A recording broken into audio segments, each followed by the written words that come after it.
Hello সবাইকে, কেমন আছো সবাই? আজকে সন্ধেবেলা একটু সাউথ ইন্ডিয়ান খেতে ইচ্ছা করছিল। হঠাৎ করে আমার ফোনে একটা মেসেজ আসলো যে এরকম একটা অর্ডার হয়েছে। তো যাই হোক, আমি অর্ডারটা রিসিভ তো করলাম।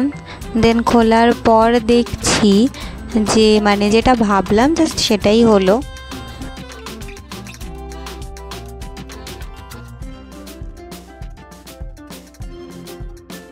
প্যাকেটের মধ্যে ছিল দুটো মশলা ধোসা। অর্ডারটা এসেছিল বেলঘরিয়া সাউদার্ন প্যান্ট্রি একটি দোকান থেকে। ওদের খাবারের কোয়ান্টিটি আর কোয়ালিটি নিয়ে জাস্ট কোনো কথা হবে না, সাথে প্যাকেজিংও খুব ভালো ছিল। আর আজকে ওদের একটা অফার ছিল, একটার সাথে একটা ফ্রি, এরকম অফার ওদের মাঝে মাঝেই থাকে। তো তোমরা যারা বেলঘরিয়ার কাছে থাকো অবশ্যই সার্চ করে জোম্যাটোতে দেখতে পারো।